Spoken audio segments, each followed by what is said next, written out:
Coming to you from the Big Island of Hawaii, this is the Songs and Stories podcast.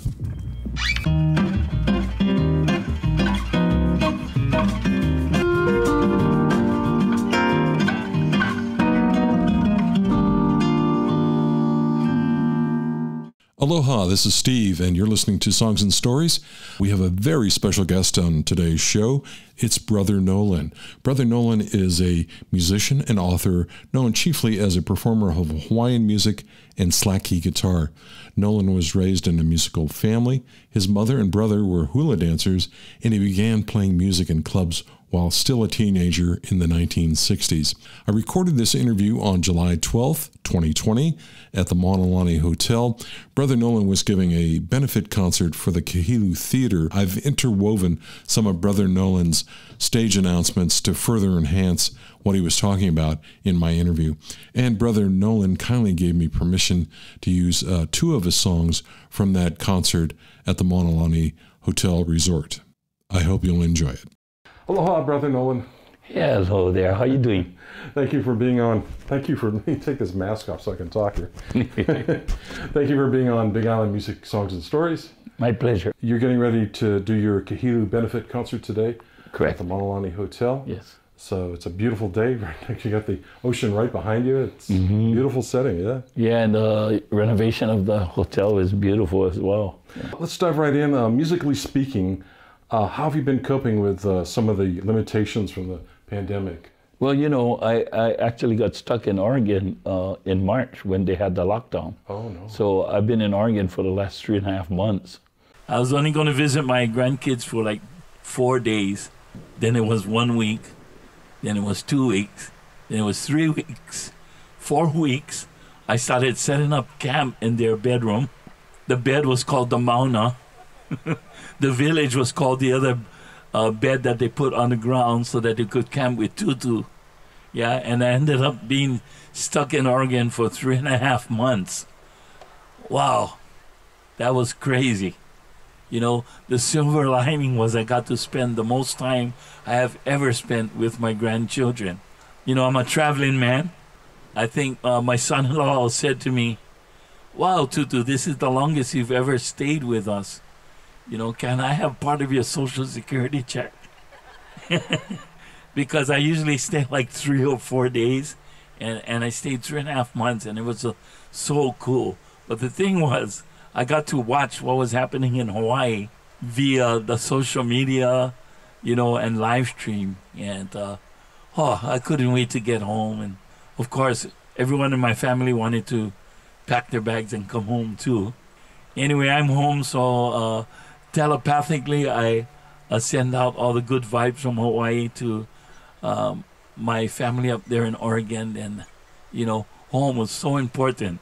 And it's nothing like it when you land back in Hawaii. Wouldn't you agree? When I landed in Kona, yeehaw! And I thought to myself, this time around, I'm going to enjoy myself no matter what I'm doing, where I am. Yeah, it's going to be fun. If I got to go to KTA to shop, it's going to be fun. I'm not going to look at prices. I'm not going to look at parking. I'm not going to grumble in the TSA line. I'm going to love and enjoy that I come from this place, 50th State of Mind, area code 808. Won't you agree? Yeah, so beautiful, so beautiful. Did you have any plans for a tour this year? Yes, we Tell had me to about that. I was gonna do a tour with Nathan Avial and John Cruz. Oh, okay. Yeah, we took all the promo photos and everything too. And we're going to do several shows and stuff, and that got canceled. In the States? Yeah. Ah. That got canceled, and I had some other performances actually here in Hawaii Island that got canceled or postponed, I would say. Right. Yeah, because we're all just kind of waiting to see where it's going to go with everything. But so happy to be home. And yet, it was a rich experience for me to be away from Hawaii and be with my grandchildren. So I got a chance to teach them a lot of things. And I also wasn't so inspired, you know, to play music. So I really didn't play music all the time, but just spend family time when I came back. But then I got all inspired again. So since then, have you had a chance to write any new material? Think of any songs? Yeah. Yeah. Well, the last week when I was in Oregon, I had that. It comes in flashes. Right. Right. So the last week I was inspired. My daughter gave birth to my 5th grandchild too. Wow. So that was like, wow, that was so cool. Congratulations. Yeah, and then coming back to Hawaii, I had to quarantine in Hilo. 14 days. Yeah. 14 days. Yeah. So then I got inspired again. Like 14 days, just like you can't do nothing except like feel happy that you're home. Yeah. Right. And so the guitar was in my hand the whole time. Nice. So I got some new stuff. So that's coming eventually down the road. Yeah. Mm-hmm. You've been pinned with the title Father of Hawaiian Music, but you play many different styles. Can you talk about some of the different genres that have inspired you over the years? Well, every genre inspires me. I mean, I listen music in totality, and because when you understand how music works, then it's about the musicality more than the music. So, I mean, I can take pieces from orchestration, and make it work on a guitar or make it work on a piano piece, like, or the sound of a flute, I can duplicate it, because each of these musicians, that play these certain instruments, they work on their tone, they work on their intonation, all those kinds of things. And their phrasing is what I listen to in music. When you reach a particular level, I'm listening to the phrasing that they do. And because I songwrite, I pick and choose all these different melodic progressions, That's how I come up with music. Any particular artist that jumps out at you that... oh my goodness, so many. That would surprise us? Yeah, I just feel that it's important, even when I teach younger people, you got to study the Beatles, you got to study the Eagles, you got to study Stevie Wonder. The classics, Yeah, you got to study Steely Dan.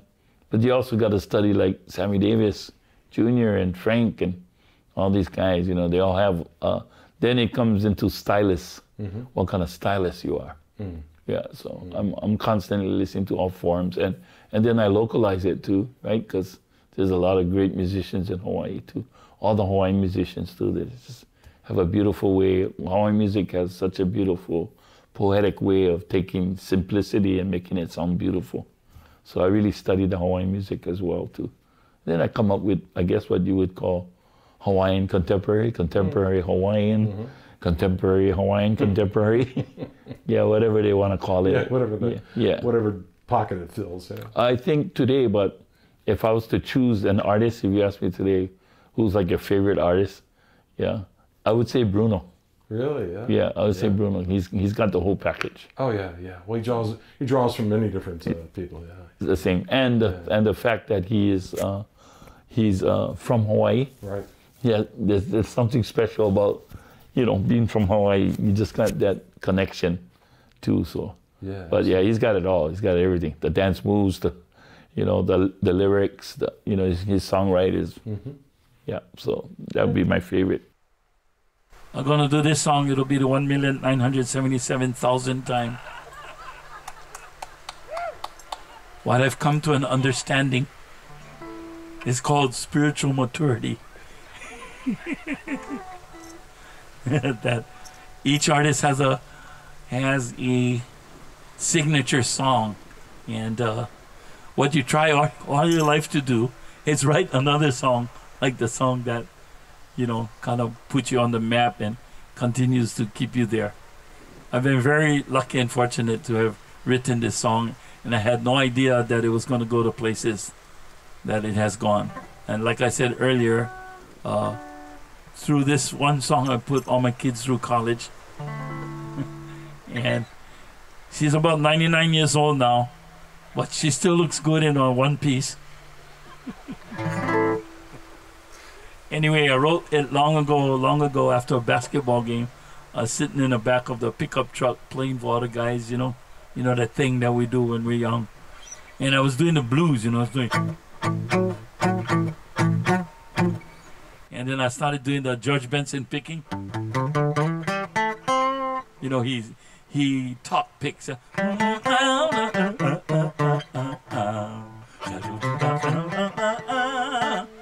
And as I was doing that, this melody came to me. Da, da, da, da, da, da, da, da, da, da, da, da. And I added a beat to it. And it changed the face of Hawaiian music forever. Not my face. Anyway, it goes like 1, 2, 1, 2, 3, go.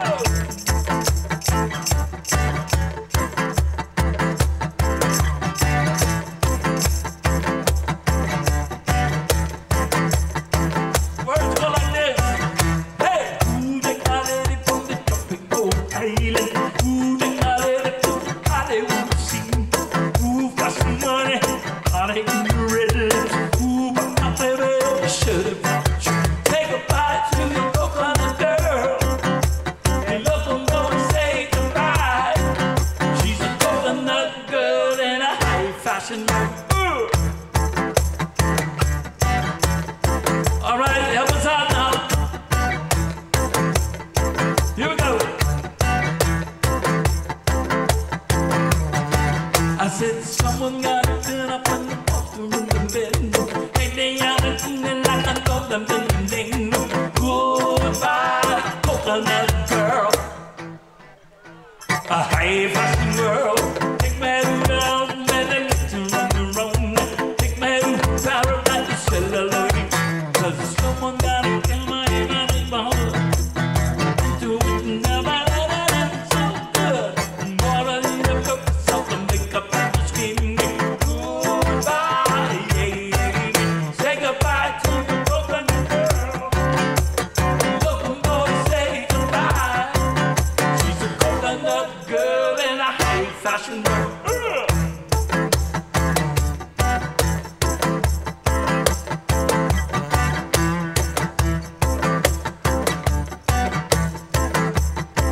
All right, let's get better. Someone got to turn up in a poster in the bed. Sing along and sing. Goodbye, coconut girl. Okay, high fashion world. Take me to love and legs are around.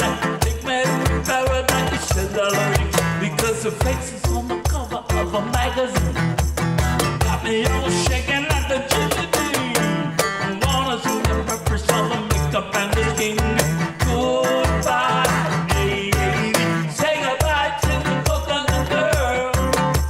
You look and go and say goodbye. She's my coconut girl in a high fashion world.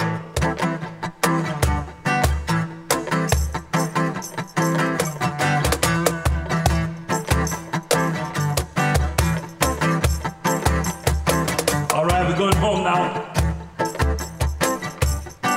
All right, let's make this one good. I said goodbye, coconut girl. Tell my high fashion world one more time. Goodbye, coconut girl. Tell my high fashion world. Say goodbye to your coconut girl.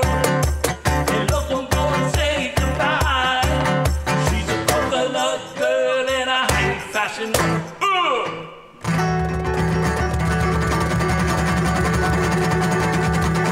All right, thank you everybody. Aloha.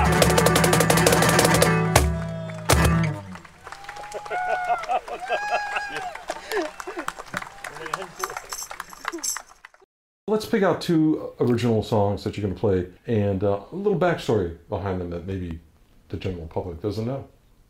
Let me see now. Let's try and bypass Coconut Girl. Okay. Let's try and bypass Big Ship. Okay.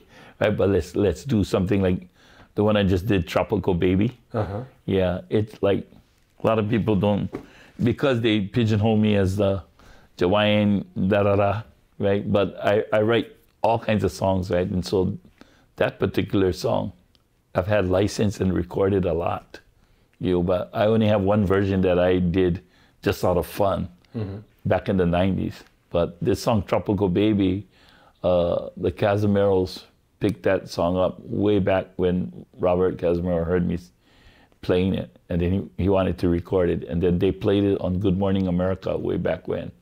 Yeah, when you play a song on Good Morning America, your royalty check is nice and fat.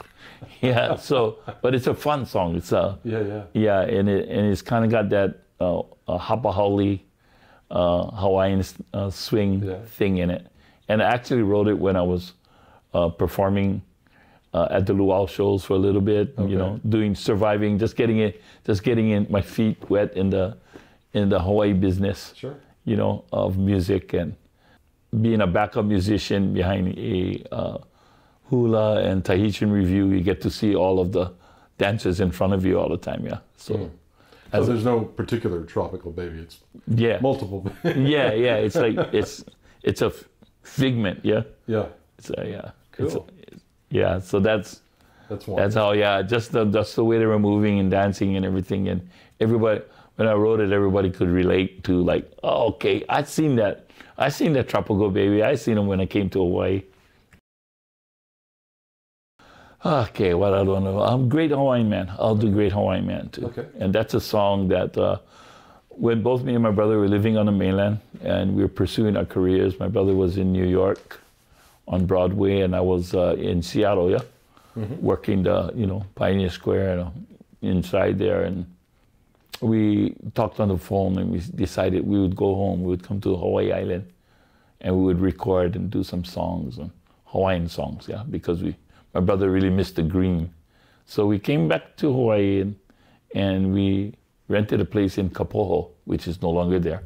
And we recorded at the legendary Sea West studios back in the 80s and 90s, which is no longer there, in Leilani Estates as well, too. And we wrote some songs, and one night after we put all the musicians, we just exhausted all the musicians.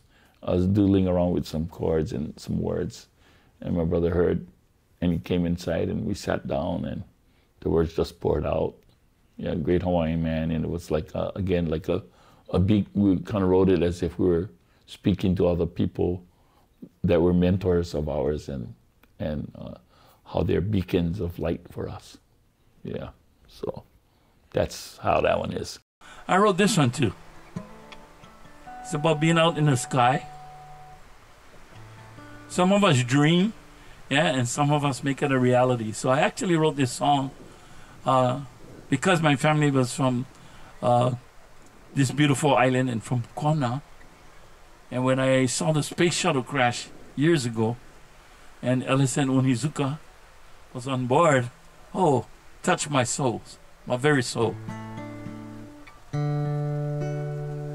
So I immediately got on my guitar and I started playing these particular notes that help to heal us,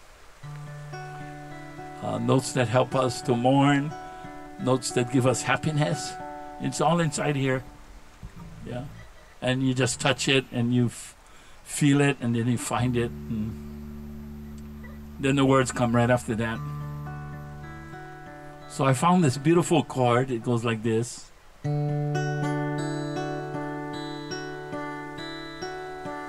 And it sounded like spaceship kind. Felt like the stars. So as I kept playing it, I felt like I was an astronaut.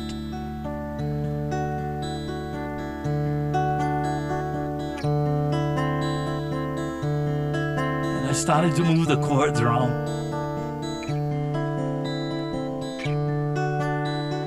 And before I knew it, 24-karat magic in the air. Head to toe, soul player.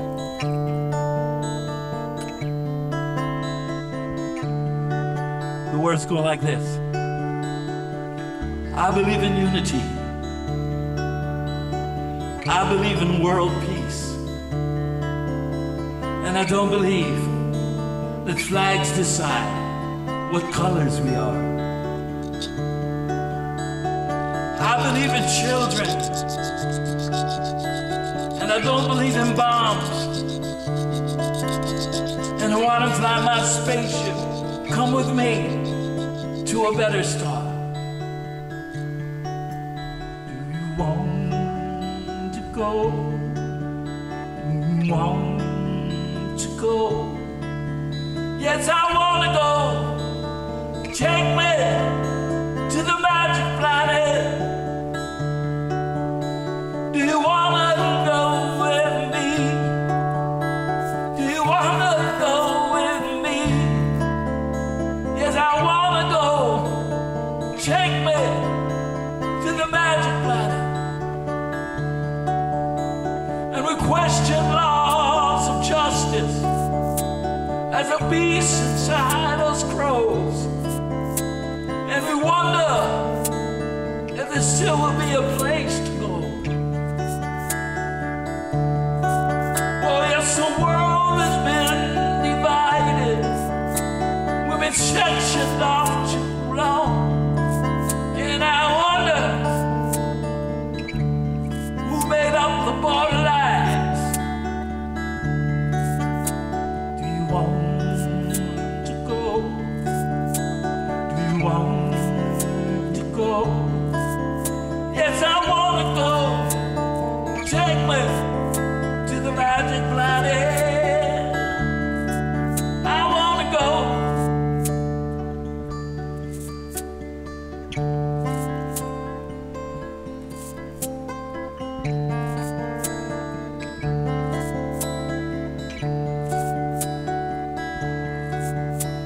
I want to go. Somebody take me to the magic planet. Please take me to the magic planet. I want to go. Somebody take me Yes, to the magic planet. please take me to the magic planet.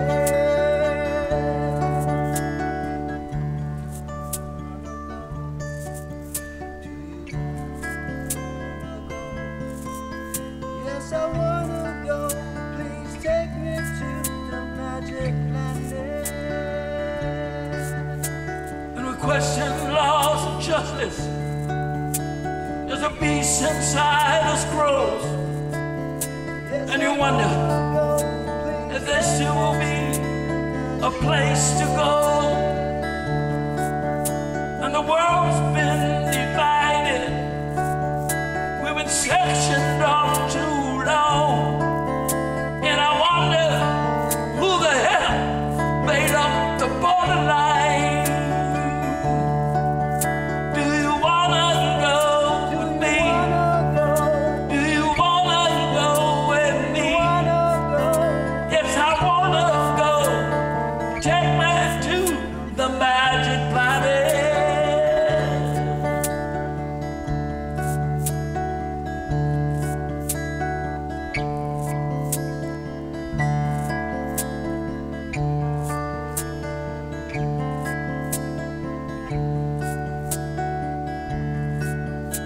I want to go. Somebody take me to the magic planet.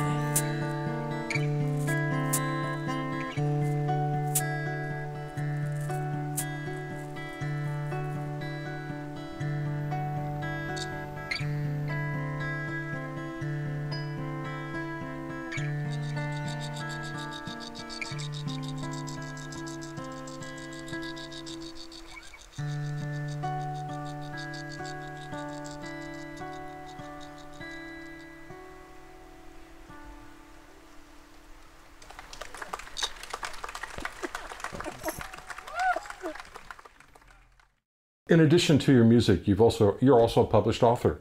Would you like to say a few words about your Hawaii Survival Handbook? Yeah. What can I say about that? I was really surprised. It's for the publishing company. They let me know that it's in its 6th reprint already. Wow. Yeah. So Edition, huh? they were able to, it's in the ABC stores. It was in, but it's like, it was a fun book that I wrote. That's my other life. Yeah. Teaching kids how to how to behave correctly and teaching them survival skills. Yeah, and I graduated from a survival school in New Mexico too, so it's always something I was interested in. One of the topics in it is how to survive a shark attack. Yeah, that's one of the right? And the joke in it is like, you know, like if you don't know where you're going, don't go unless you go with someone, you know, stay out of the water. Yeah, that's how you survive, yeah. Right. So it was it's a fun book. It's a fun read. And that's available through your website? Yeah. Okay. Everywhere. Is there any important message you'd like to pass on during these extraordinary times to your fellow musicians or to the rest of the fans out there? I think that the COVID pandemic has just taught us how to be patient, and how to relax, and learn how to go with the flow. When that moment arrives where you have to do what you got to do, just fully embrace it. Yeah. Mm-hmm. And we got to learn how to adapt and adjust. And I think a lot of people don't know how to do that, but in my survival school, we teach that. That's the 4 pillars: adapt, adjust, embrace, and endure. Mm. Yeah, and if you can really focus on practicing those skills to an optimum level, you're going to be all right. Mm. Brother Noland, thank you so much for your time today. You're right. Okay. Thank you. Aloha. Aloha. You've been listening to the Songs and Stories podcast, which is a production of Big Island Music Magazine. You can find us on the web at bigislandmusic.net, and be sure to follow us on Facebook. Thanks for listening to Songs and Stories.